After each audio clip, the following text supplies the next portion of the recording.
देखो टॉपिक है combination of batteries, कि अगर बैटरीज को 3 या 4 बैटरी अगर सीरीज में जुड़ी हुई हैं, पैरेलल में जुड़ी हैं, तो उनका ई इफेक्टिव और उनका इंटरनल रेजिस्टेंस भी दे दिया, तो आर इफेक्टिव कैसे निकालें। इसमें कुछ एक केस है, केस नंबर फर्स्ट,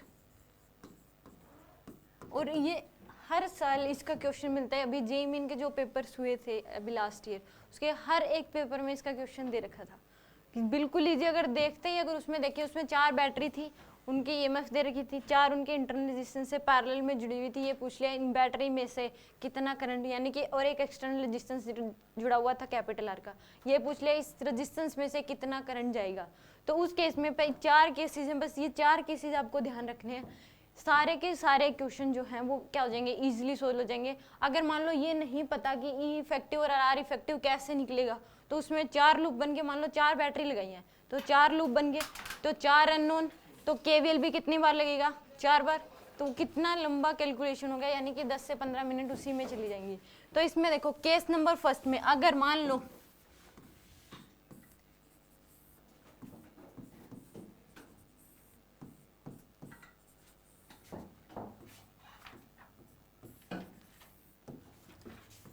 इस बैटरी का ईएमएफ है E1, E2, E3 और E4, ये R1, R2, R3, R4। ये जो इंटरनल रेजिस्टेंस होता है ये बैटरी का अंदर ही होता है। इसमें ये यहाँ पे बाहर शो किया गया है कि इसका इंटरनल रेजिस्टेंस E1 की बैटरी, इसका इंटरनल रेजिस्टेंस क्या है R1, E2 की बैटरी इंटरनल रेजिस्टेंस क्या है R2, E3 की बैटरी इंटरनल रेजिस्टेंस क्या है R3, और E4 की बैटरी इसका इंटरनल रेजिस्टेंस क्या है R4। ईएमएफ दे रखा है E1, E2, E3 और E4, इंटरनल रेजिस्टेंस है R1, R2 और R3 और R4। इन सभी को किस में जोड़ दिया, सीरीज में। ये A पॉइंट है, ये क्या होगा B पॉइंट, ठीक है। इनको किस में जोड़ रखा है, आपको सीरीज में जोड़ रखा है। ये पूछ लिया ई इफेक्टिव और आर इफेक्टिव बताओ क्या होगा।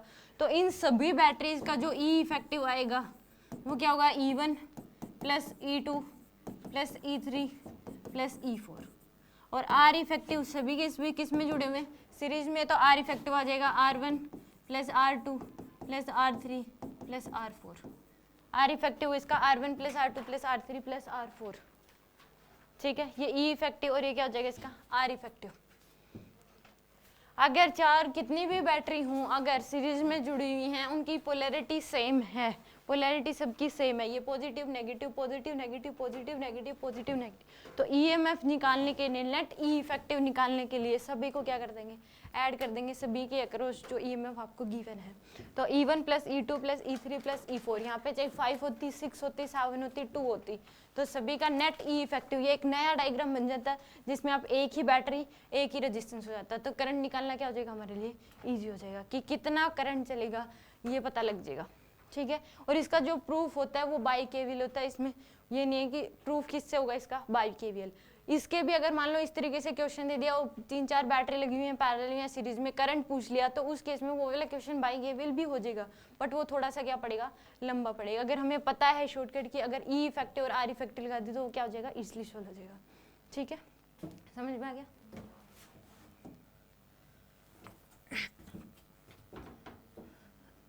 इसका प्रूफ देख लो। अगर मान लो कि 2 बैटरी जुड़ी हुई है, इसका इंटरनल रेजिस्टेंस यहाँ पे R1, इसका इंटरनल रेजिस्टेंस है R2, ये E1 की बैटरी है क्या है E2 की, ईएमएफ इस बैटरी का E1 है, इसका क्या है E2। अब इसको मैं एक मान लो कि इन दोनों बैटरीज की जगह मैं एक ही ई इफेक्टिव की बैटरी लगा दूं। इन दोनों का इफेक्टिव क्या मान लिया मैंने, एक ही मान लिया ई इफेक्टिव। तो यहाँ पे एक बैटरी है और आर इफेक्टिव क्या मान लिया, इन दोनों का आर इफेक्टिव, तो ये है आर इफेक्टिव, और बैटरी की ईएमएफ है ई इफेक्टिव, ठीक है। इसमें से करंट जो है वो एंटर करेगा, आई का करंट मान लिया, आई का करंट निकलेगा इस बैटरी में से, तो यहाँ से आई की जो वैल्यू आएगी वो कितनी आ जाएगी आपके पास, V बाई आर होता है, तो ये क्या आ जाएगा V इफेक्टिव बाय में आर इफेक्टिव। और ये ए बी के अक्रॉस अगर मैं ईएमएफ पोटेंशियल डिफरेंस लिखूं ए और बी के अक्रॉस, तो वो कितना हो जाएगा, ई इफेक्टिव माइनस आई इंटू में आर इफेक्टिव, ये होगा ए बी के अक्रॉस पोटेंशियल डिफरेंस। मानते इस बात को, ए बी के अक्रॉस पोटेंशियल, इसके अक्रॉस केवीएल लगाओगे तो ये आई इंटू आर, ये साइन क्या होगा प्लस, ये माइनस, ये प्लस, तो ईएमएफ कितना हो जाएगा, ई इफेक्टिव माइनस आई इंटू में पोटेंशियल डिफरेंस क्या हो जाएगा ए बी के अक्रॉस, ई इफेक्टिव माइनस आई इंटू में आर इफेक्टिव। ठीक है, सेम इसमें मान लो कि इसके अक्रॉस जो ई इफेक्टिव है वो वी का है, तो यहाँ पे इन दोनों के अक्रॉस ई इफेक्टिव पोटेंशियल डिफरेंस मैंने मान लिया, ये क्या है, इस पूरी इसी को मैंने इसी तरह के इक्विवेलेंट कह सकते हैं, क्योंकि इन दोनों का इक्वल नहीं कह सकते क्योंकि इसमें दो बैटरी है, दो रेजिस्टेंस है, यहाँ पे क्या है एक ही बैटरी एक ही रेजिस्टेंस, तो इक्वल तो नहीं बोल सकते, इक्विवेलेंट बोल सकते हैं कि इस जैसा है ये, इन दोनों बैटरीज की जगह एक ही बैटरी लगा दी ई इफेक्टिव की, दोनों रेजिस्टेंस की जगह दोनों का कंबाइंड इफेक्टिव मान लिया आर इफेक्टिव, और ए बी के अक्रॉस पोटेंशियल डिफरेंस क्या आ गया, E effective minus R I into में आर इफेक्टिव, ये इस ए बी के अक्रॉस है।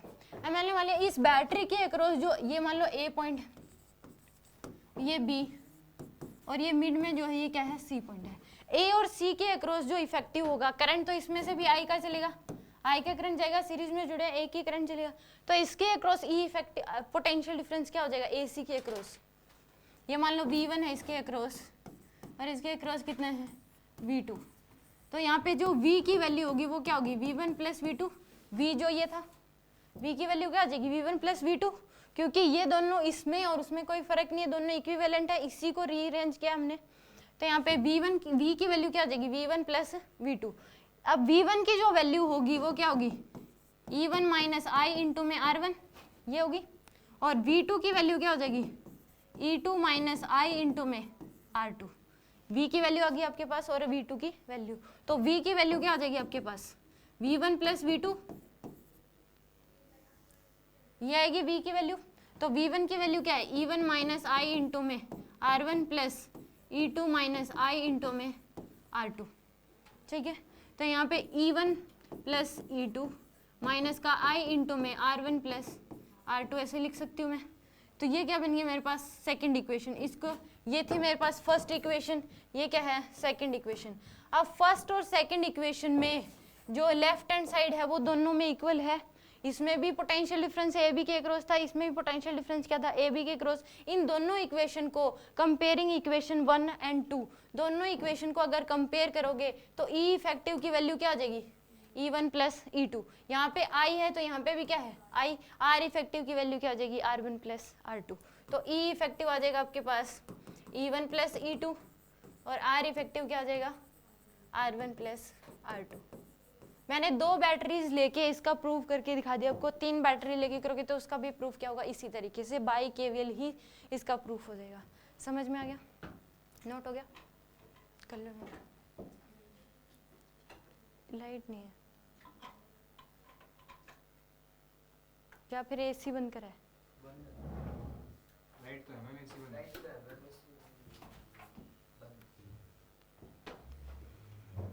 किया नहीं होनी थी, बंद ही थी। जब मैं आई थी तो ऑन थे। वो भी बंद है। AC ऐसे यहाँ वो तो बार-बार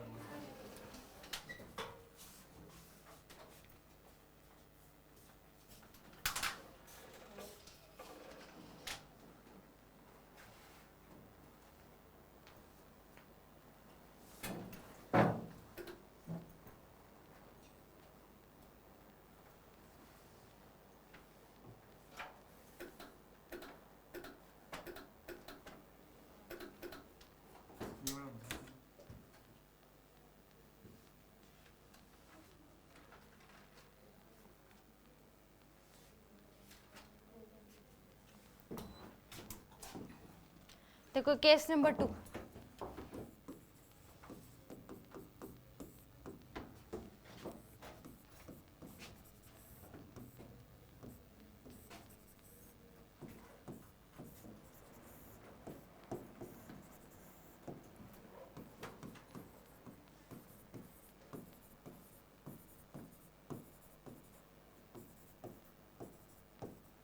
बैटरी है, चार बैटरी सीरीज में जुड़ी हुई हैं, सभी की EMF दे रखी है E1 E2 E3 E4, internal resistance क्या है R1 R2 R3 R4। इसमें E इफेक्टिव और R इफेक्टिव क्या हो जाएगा, E इफेक्टिव हो जाएगा आपके पास E1 plus E2 minus E3 और प्लस E4, क्योंकि देखो इनकी जो पोलैरिटी है इसकी क्या है अपोजिट में, पोलैरिटी अलग है इसकी, पॉजिटिव प्लेट में से करंट निकलता है तो ये इधर चलाएगी और ये तीनों क्या चलेंगे इधर, तो E1 plus E2 minus E3 plus E4, ठीक है। ये आ जाएगा क्या इसका ई इफेक्टिव। अगर दो के आगे दो की पोलैरिटी ऐसी होती तो क्या आ जाता E1 plus E2 minus E3 minus E4, ठीक है। इसका प्रूफ भी जो पहले वाला करा था उसी तरीके से होगा। कहाँ पे E1 E2 और E4 की पोलैरिटी सेम है, बस E3 की अलग है, तो इसलिए E1 प्लस E2 तो E3 के आगे क्या आ गया माइनस साइन प्लस E4, ये आ गया आपके पास ई इफेक्टिव। आर इफेक्टिव क्या हो जाएगा R1 plus R2 plus R3 plus R4, E R effective तो यही रहेगा, ई इफेक्टिव हो जाएगा, ठीक है। एक केस नंबर 2, इसका प्रूफ भी सेम जो पहले करा था सेम उसी तरीके से हो जाएगा। इसमें जो बैटरी की EMF उसमें क्या ले लेंगे, एक की इसी तरीके से ले लेंगे, एक की क्या ले लेंगे इसी तरीके से, तो उसका प्रूफ भी सेम इसी तरीके से है। वहां पे E1 माइनस E2 आ जाएगा बस।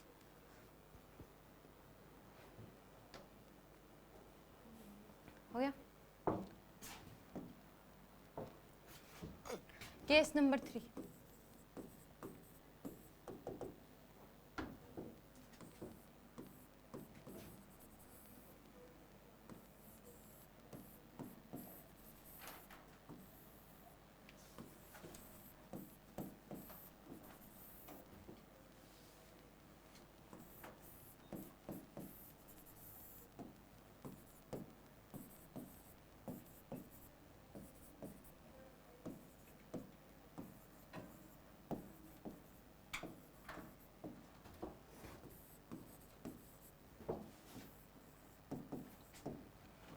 चार बैटरी हैं जिनकी EMF दे रखी है E1 E2 E3 E4, internal resistance है R1 R2 R3 R4, सभी किस में जुड़ी हुई हैं पैरेलल में।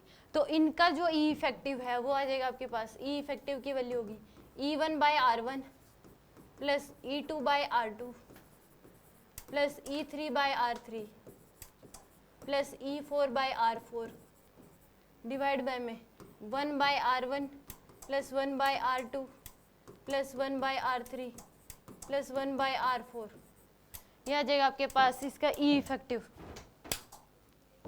ठीक है। ई इफेक्टिव क्या आ जाएगा E1 बाई R1, E1 इस बैटरी का EMF डिवाइड बाय में इसका internal resistance plus E2 by R2 plus E3 by R3 plus E4 by R4 और divide by 1 by R1 plus 1 by R2 plus 1 by R3 plus 1 by R4, ये होगा इसका E effective. R effective आ जाएगा 1 by R effective equal to होगा 1 by R1 plus 1 by R2 plus 1 by R3 और plus 1 by R4, ये हो जाएगा R effective. 1 by R effective है ये। आर इफेक्टिव की अगर वैल्यू लिखोगे तो आ जाएगा 1 डिवाइड बाय में 1 by R1 plus 1 by R2 plus 1 by R3 plus 1 by R4, ये होगा आर इफेक्टिव की वैल्यू। और 1 बाई आर इफेक्टिव की वैल्यू होगी 1 by R1 plus 1 by R2 plus 1 by R3 plus 1 by R4, क्योंकि चारों किस में है पैरेलल में, ठीक है। ये मैंने ये 1 बाई आर इफेक्टिव लिखा था, आर इफेक्टिव लिखोगे तो 1 डिवाइड बाय में बोल दोगे 1 by R1 plus 1 by R2, किसको फिर सभी का एलसीएम लोगे ना। अगर इसमें करोगे तो आर इफेक्टिव निकालोगे तो आर इफेक्टिव निकालने के लिए पहले एलसीएम लोगे, एलसीएम लेके फिर रेसिप्रोकल करोगे, तो सेम इसको मैंने सीधे तरीके से ले दिया। अब भी इसको सोल्व करोगे तो पहले सबका आर इफेक्टिव लोगे, आर एलसीएम लोगे, एलसीएम लेके आर इफेक्टिव लोगे। अगर 2 होते तो हम क्या कर देते हैं, अगर मान लो 2 ही होते तो 1 बाय, अगर 2 होते तो उसमें क्या लिखते 1 बाय आर इफेक्टिव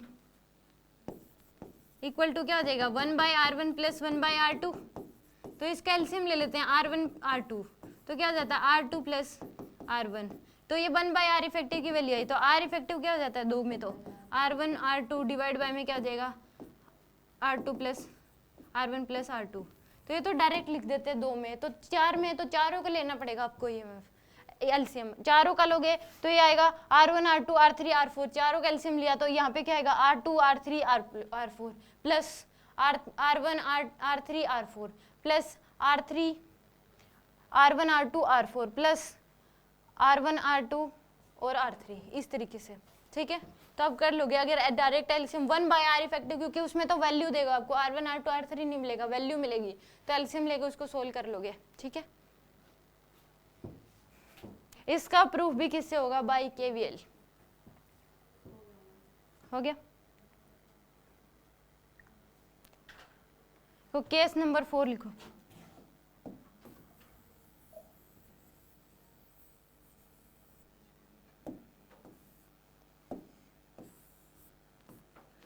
आपको अलग से ड्रॉ करना है, नया केस बनाना है, मैंने इसी में करा है।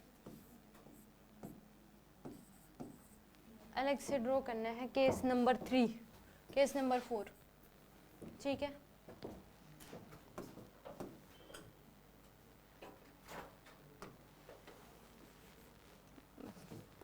ठीक है, जिसकी बैटरी की पोलैरिटी चेंज की उसके आगे माइनस साइन आ जाएगा।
हो गया। इसमें देखो एक क्वेश्चन भी आया था अभी लास्ट ईयर, मान लो मैं क्वेश्चन दे रही हूँ आपको, ये करके दिखा दो।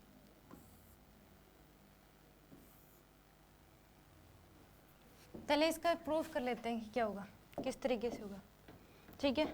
मान लो कि दो बैटरी जुड़ी है इस तरीके से,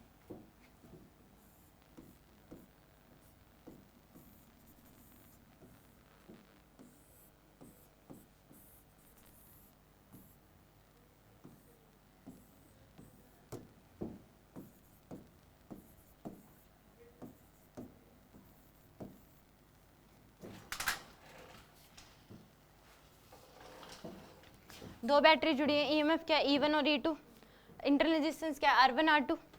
इसमें से I का करंट जाएगा, ठीक है, इसमें जाएगा I1, इसमें क्या जाएगा I2, दो पार्ट्स में डिवाइड हो गया। यहाँ पे एक एक्सटर्नल रेजिस्टेंस जुड़ा होता है R का, ठीक है भाई, सभी क्वेश्चन में एक रेजिस्टेंस जुड़ा होगा R का, ठीक है। वो क्वेश्चन कराऊंगी तब समझ में आ जाएगा आपको। तो इस केस में इसमें R1 क्या है, ये प्लस साइन, ये क्या आएगा माइनस, ये प्लस, ये सॉरी ये प्लस और ये माइनस,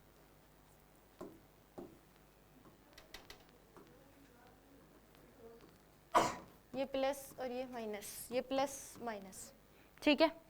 अब देखो इसके इक्विवेलेंट ये बनाओ कि ये क्या हो जाएगा, यहाँ पे एक बैटरी लगेगी, एक रेजिस्टेंस, ये क्या होगी E इक्विवेलेंट, E इफेक्टिव, और ये क्या हो जाएगी R इफेक्टिव, ठीक है। इस तरीके से इसमें करंट क्या जाएगा, I का करंट जाएगा। सेम है इसके इक्विवेलेंट, इन दोनों का इफेक्टिव E इफेक्टिव ले लिया, रेजिस्टेंस का इफेक्टिव क्या ले लिया R इफेक्टिव। अब देखो इसमें इसके अक्रॉस जो पोटेंशियल डिफरेंस होगा V की वैल्यू क्या हो जाएगी, E effective minus I into में R इफेक्टिव, ये होगा पोटेंशियल डिफरेंस ए बी के अक्रॉस, ठीक है। इसमें देखो इसके अक्रॉस जो पोटेंशियल डिफरेंस होगा उसकी वैल्यू क्या हो जाएगी, V इक्वल टू, अब मेरे को ये बताओ ये और ये दोनों पैरेलल में है या नहीं है, तो दोनों के अक्रॉस पोटेंशियल डिफरेंस इक्वल होगा कि नहीं होगा, इक्वल होगा, दोनों के इक्वल। तो V की वैल्यू क्या हो जाएगी, इसके अक्रॉस जो potential E1 minus I into में R1, ये फर्स्ट इक्वेशन बन गया आपके पास।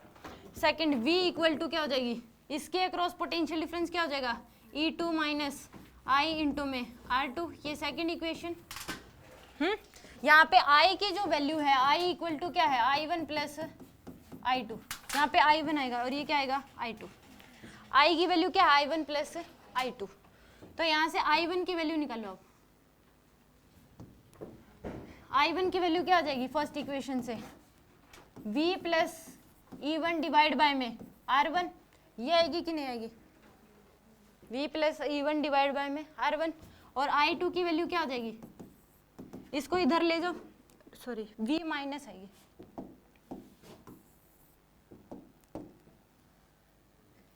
E1 plus E1 minus V divide by में R1 और E2 minus V divide by में R2। ठीक है, इसको इधर ले गए और इसको इधर, तो E1 minus V divide by में R1, E2 minus V divide by R2। ये क्या I1 और I2 की वैल्यू आ गई। I क्या था हमारे पास, I इक्वल टू क्या है I1 plus I2, I equal to क्या है I1 प्लस I2। तो I1 की वैल्यू पुट करो, E1 minus V divide by में R1 plus E2 minus V divide by में R2। ठीक है, तो इसको लिखो,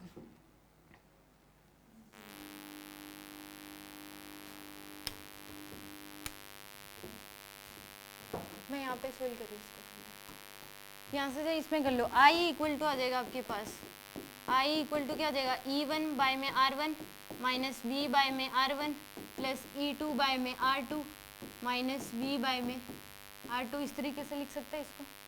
यहाँ से E1 बाय R1 और E2 बाय R2 को एक तरफ ले आओ और इसको एक साइड कर लो, तो ये आ जाएगा आपके पास E1 बाय में I इक्वल टू क्या E1 बाय में R1 प्लस E2 बाय में R2 और माइनस का V बाय में R1 plus minus V bye में R2। ठीक है, इसको लिखो E1 बाय में R1 प्लस E2 बाय में R2, इसमें V कॉमन ले लो, माइनस V क्या ले लो कॉमन, यह आ जाएगा 1 bye R1 plus 1 bye R2। यहाँ पे एलसीएम लो R1 R2, ये क्या आ जाएगा E1 R2 plus E2 R1, यह आ जाएगा माइनस, इसमें कॉमन लो R1 R2, एलसीएम ले लिया R1 R2, ये क्या आ जाएगा R2 प्लस R1।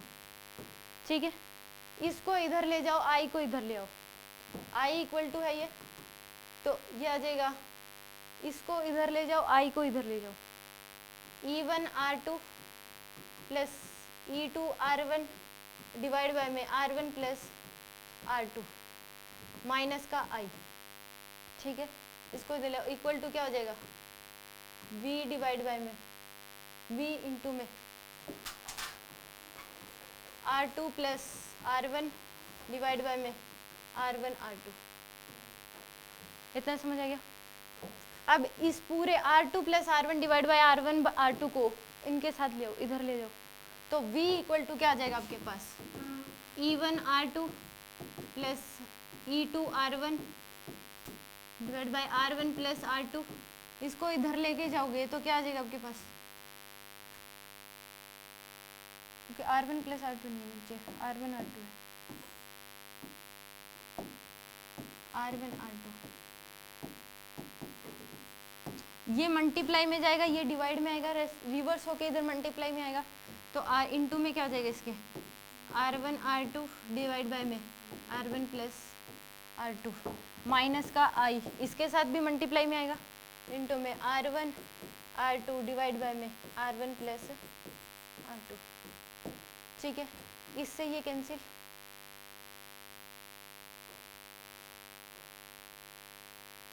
यहाँ से V इक्वल टू क्या आ गया आपके पास E1 R1 R2 plus E2 R1 divide by में R1 प्लस R2 माइनस का I इंटू में R1 R2 डिवाइड बाय में R1 प्लस R2। एक ये इक्वेशन है, ये नेट पोटेंशियल डिफरेंस आ गया V की वैल्यू।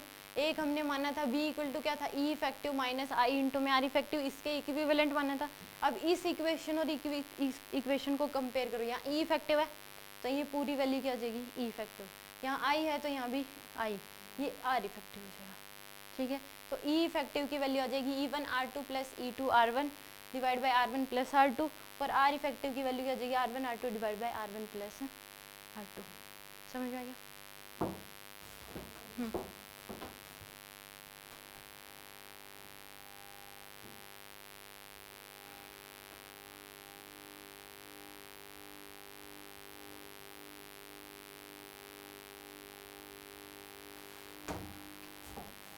एक क्वेश्चन करके दिखा दूँ।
इस बता दो इस रेजिस्टेंस में कितना करंट एंटर करेगा, आई की वैल्यू बतानी है।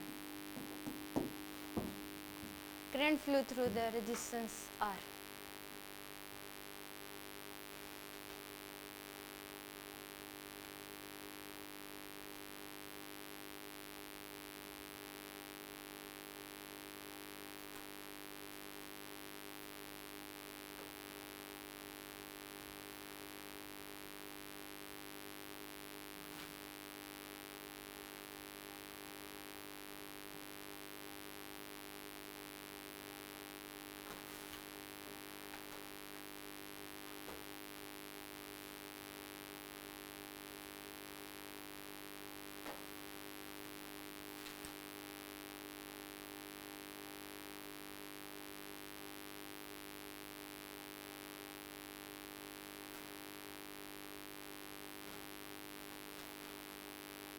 देखिए इस क्वेश्चन को सिंप्लीफाई करते जाओ।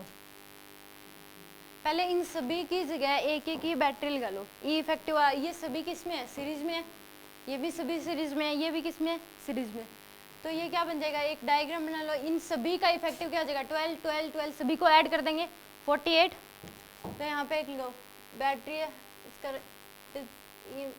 नेट ये इफेक्टिव क्या आ गया 48। आर इफेक्टिव कितना हो जाएगा 2 + 2 + 2 + 8 ओम। यहाँ पे रेजिस्टेंस है आर, इसका 8 ओम का। फिर एक और बैटरी, इन सभी का इफेक्टिव क्या आ जाएगा 48 8 ओम।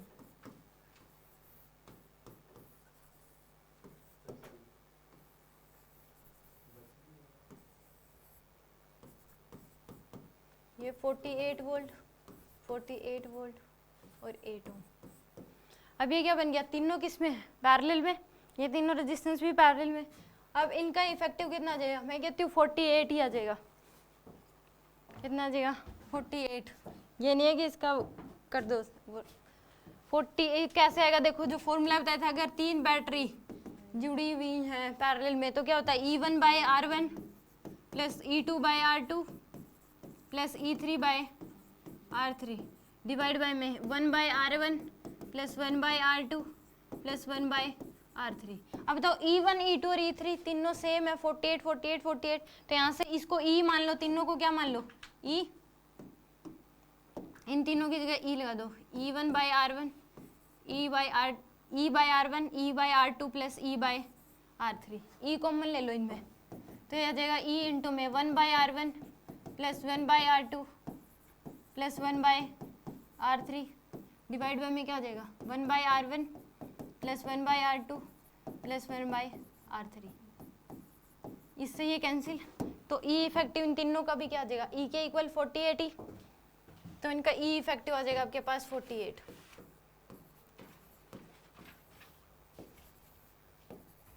आर इफेक्टिव कितना आएगा,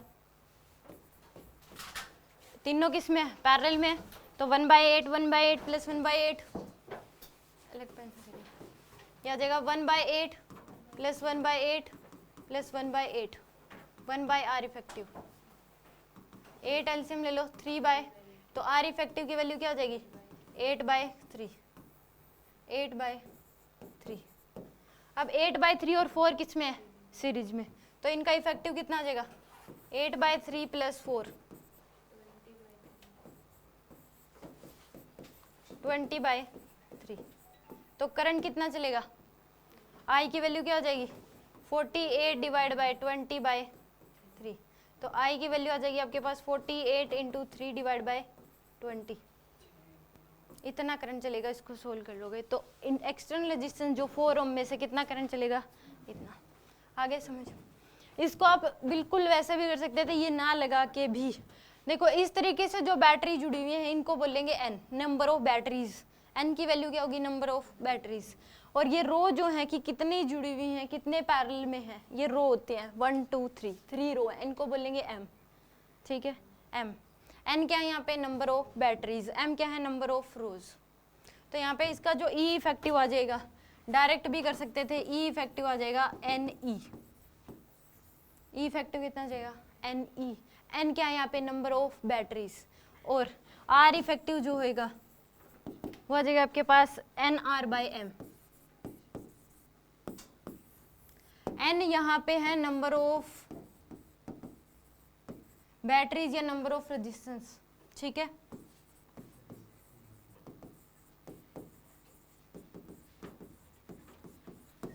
यहाँ पे एन, ये वाला एन तो है नंबर ऑफ बैटरीज, ये वाला एन क्या है, नंबर ऑफ रेजिस्टेंस, एम है यहाँ पे नंबर ऑफ रोज,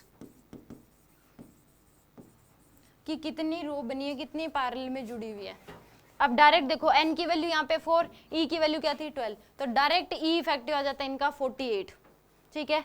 और आर इफेक्टिव, एन की वैल्यू कितनी है 4, आर की वैल्यू कितनी है 2, और डिवाइड बाय में एम कितनी है 3, तो डायरेक्ट इनका क्या आ जाता, आर इफेक्टिव आ जाता। फिर इसके साथ क्या कर देते हैं, इसको सीरीज में, ठीक है। ये इसका शॉर्टकट है। एन क्या है, number of battery, number of resistance, बस ये ध्यान रखना है एन और एम क्या है। अगर ना ध्यान रहे तो आप प्रॉपर तरीके से ही कर लेना इसको, ठीक है, समझ में आ गया।